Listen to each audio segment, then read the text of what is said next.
is one giant fuzzy microphone, isn't it? But it works well. We like it, right? I am here with my producer, Grayson. Hi.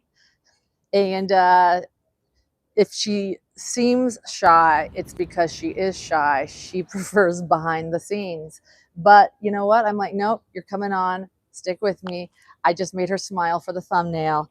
So we're going to talk predictions. Today, this morning is opening statements, or should I say, is it? Because you never know with Lori Daybell.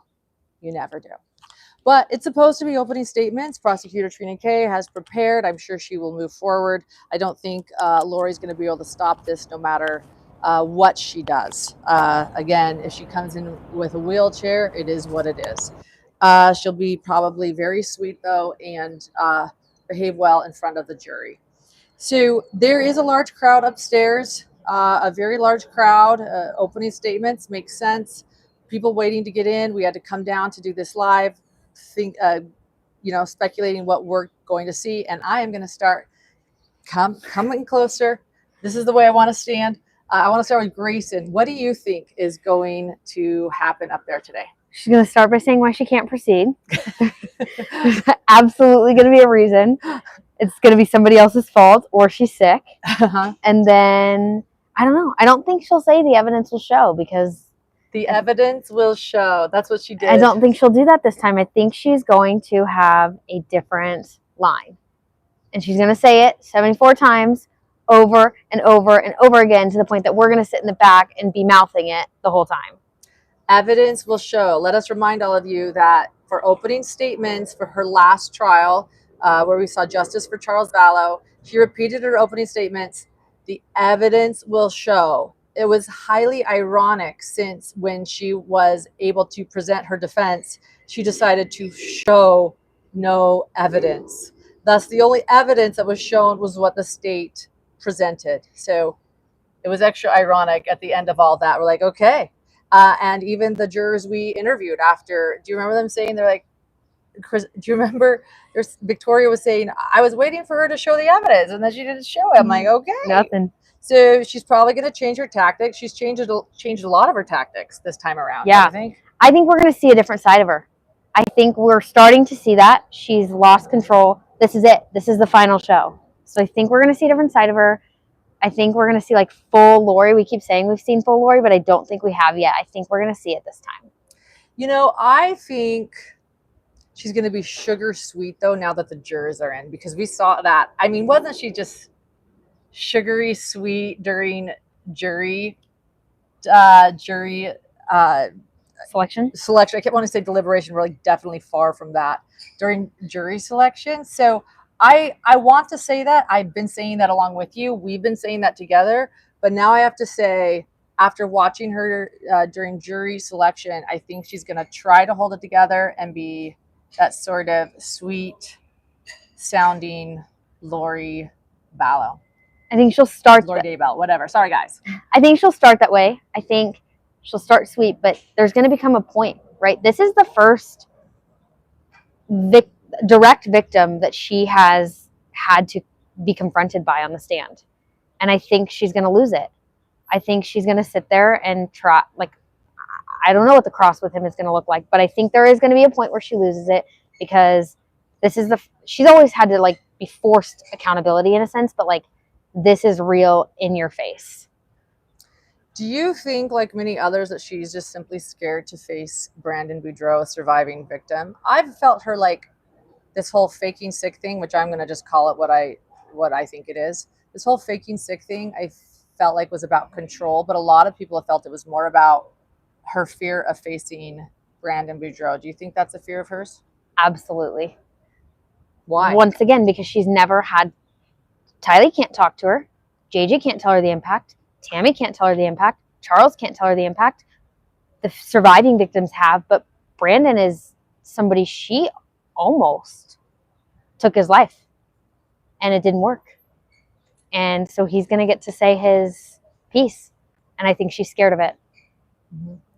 What do you think about testimony today? Here's the interesting thing with testimony. I feel like Trina Kay, we learned she likes to tell the jurors before she shows the jurors. And I felt like last trial, Charles Vallow's trial, was sort of a crescendo where she started with not like a pow testimony right out of the gate. It was law enforcement, and let's be honest, the majority of all witnesses for the prosecution are law enforcement, minus Brandon and some civilians that probably saw and heard what happened. So Brandon's available. She has admitted to having to reset a lot of her witnesses' schedules because of what Lori has done the last few days. She had to cancel flights, reschedule flights. She's working with her witnesses' schedule. So I have wondered if she might start with Brandon Boudreaux today because we know he's available. At the same time, I think that he might be someone that she wants to save towards the end. But testimony is moving forward to today. What do you think she's going to start with? I think in a trial, this is my opinion, not a prosecutor, you have to start with something that's going to pull in the jury, right? And I think if she starts with Brandon, there's going to be a connection there. They're going to see him. They're going to see the impact this has had. So they're automatically going to have a connection there. And then they see the rest of it. And I think that could be a really good move. I don't know if she'll do it, but if I was a prosecutor, again, never been to law school, never done any of that, but if I was a prosecutor looking at how to get these jurors into it, that's what I would do. That's similar to why, like, a lot of the times in trials, we'll see 911 calls early on because you want to lead with something that hooks the jury. And I think Brandon first could hook the jury really well. Do you know who the first witness was in Lori Vallow's very, very first trial in Idaho? The very first trial out of all these cases, 2023 in Idaho. First witness on the stand, she's shaking her head, is Brandon Boudreaux. That's who they started with. It was really interesting. He has had to testify at every single trial. That is how important Brandon Boudreaux is, by the way. He's had to testify at every trial, and now it's finally his moment for justice. So my point being, if they started with him, it wouldn't be the first time. Full circle. Full circle. And he is the most important witness on this case. Another thing they started with the Idaho trials is, you're right.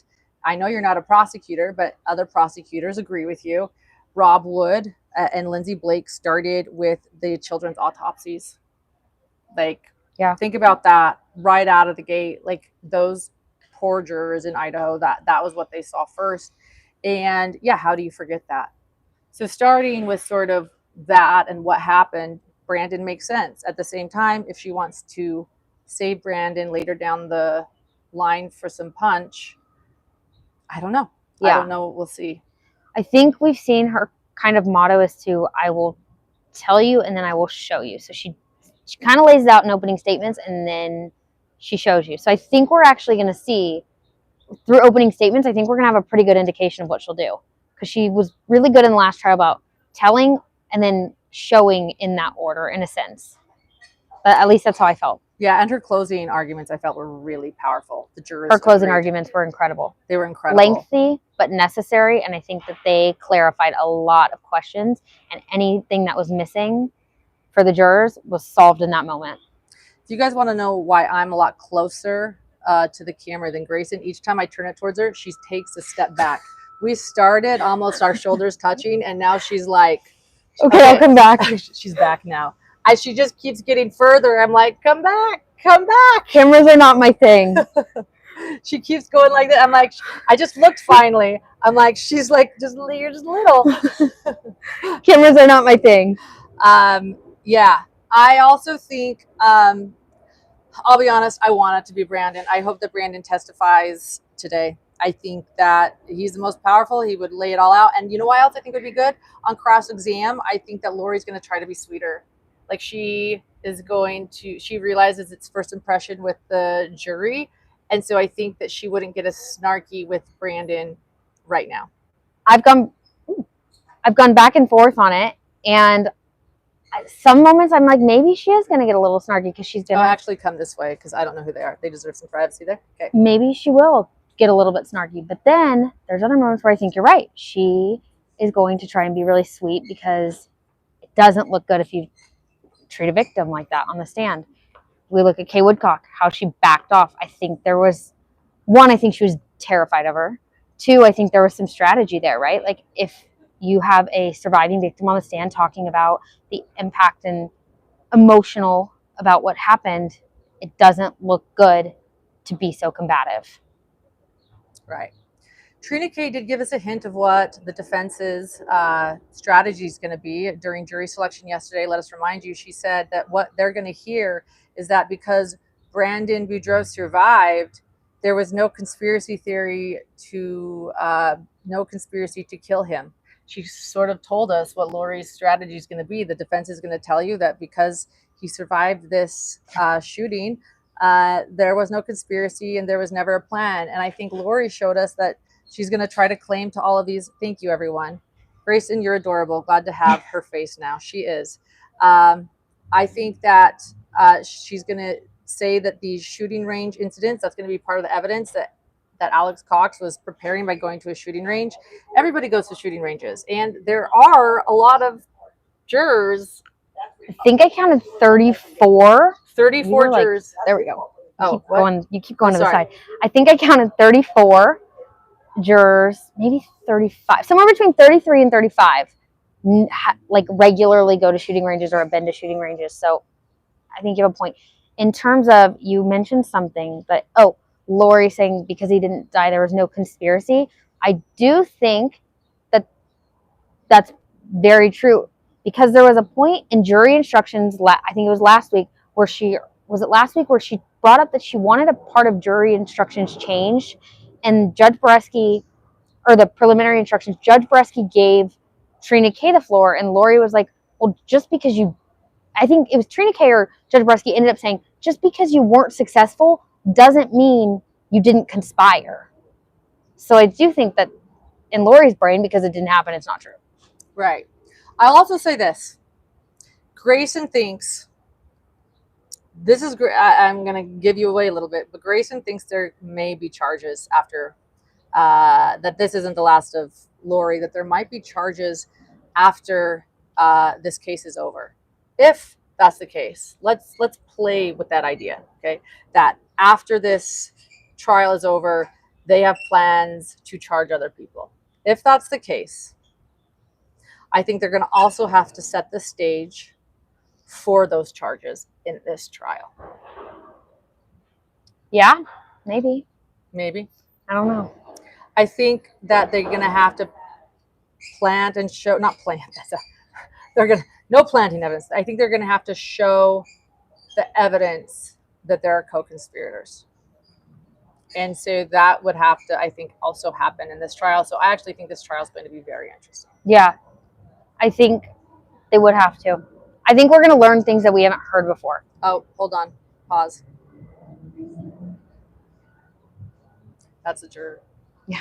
We're good. He was far away. We're just stopping for a second. Guys, I mean, luckily we have fewer jurors now, but I mean, they are everywhere and they just go through the public entrance. We kind of hide over here in like a corner so that we can avoid them, and they still show up, all these different, but at least we know, and there are fewer of them now. Okay, I think we're good. Anyway, anything else you want to say? I do know that we need to head back in there. What's going on upstairs? Tell everybody about what's going on upstairs. Who's waiting in line? How many people are there? Busier today? Yeah. We're loud. They keep asking us to be quiet, and it like lasts for 5 seconds and everyone gets loud again in the hallway. You get a lot of people excited to go into a trial, and we're all talking. You have media in one line, public in another. We have all been waiting for quite a while because all of us are anxious to get into the courtroom. We all showed up very early. I heard that some people showed up as early as 5 a.m., if not earlier. Well, the person I talked to that showed up at 5 was not the first in line, so clearly earlier. Anything else going on upstairs? Busy. Lots of public. Our media friends are there, most of them. Media's quieter this trial. Yes. Which is interesting because I thought that we would have more based on how she's been acting leading up to it. But I think opening statements, depending on how those go with her, we could see a big shift in that as soon as tomorrow. There's a lot of other cases going on that I know people are following, and so I think a lot of media is at those ones right now, but I do think that depending on how opening statements are, that could shift. Yeah. You know, I remember having a really great conversation with Ashley Banfield on our channel here, on our podcast and YouTube channel. And Ashley Banfield, who has a lot of experience reporting at trial, she said it's very rare that when a defendant has a second trial, it gets as much media attention. Yet, Charles Vallow's trial, with Lori representing herself, it got a lot of attention.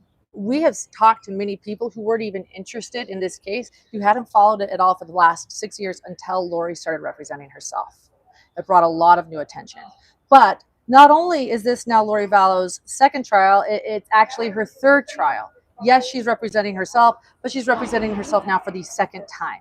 So the question is, how much do people care? How much do all of you care? And I just heard, by the way, that Larry Woodcock is in chat. Is that true? I'm so grateful for the chats that I see. Hello, Larry. We are so grateful to see you. So the question is, how many are still invested in this while Lori represents herself a third time? I'll answer that. And Larry, I'm so glad you're here in the chat.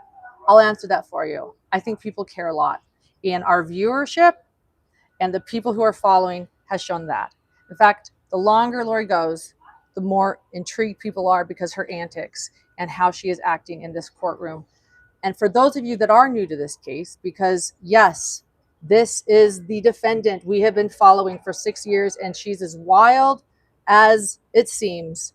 I have an awesome backstory. It's in the playlist, the Brand New Drill playlist, as well as any playlist. It starts, the backstory is where you start. It's also our intro video right now on our YouTube channel.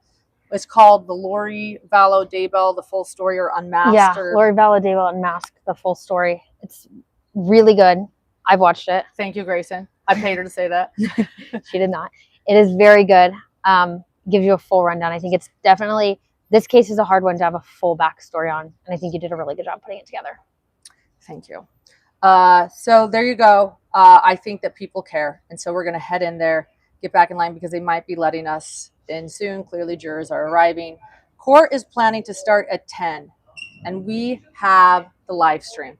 Not only do we have the live stream, Troublemaker Baker, our incredible moderator, has playlists and things that are going to be happening while on standby. There is still a half-hour delay in streaming. And so during that time, we will start at the same time court starts with a standby stream and DJ Troublemaker Baker. Justice for Brandon. I love seeing Justice for Brandon flood the chat. And we have new emojis, Justin for Brandon emojis. And if you guys have any emoji requests for this trial live stream throughout, just let Troublemaker know in chat. We're going to go ahead and let justice prevail. Got a variety of tunes for y'all, Troublemaker says. So go ahead to our live stream, and we will have new live streams. We'll put the live stream link up the night before from now on. We were a little slow last trial, but we're going to always have the next day's live stream the night before, and our recap tonight will lead into that. So we'll have the full recap for you later tonight. I'll also be going live at lunch. We'll keep you posted. We're going to go head in there, and I'll see you all on the live stream as well. I'll have that out too on my phone and visit occasionally in that live stream. Won't give too many spoilers since I'm future Lauren and about a half hour ahead of y'all, but these opening statements should be pretty interesting. So anything else you want to say? I think we're good. Yeah, she's good. We're ready. She's good. All right. We'll see you guys. May justice be served.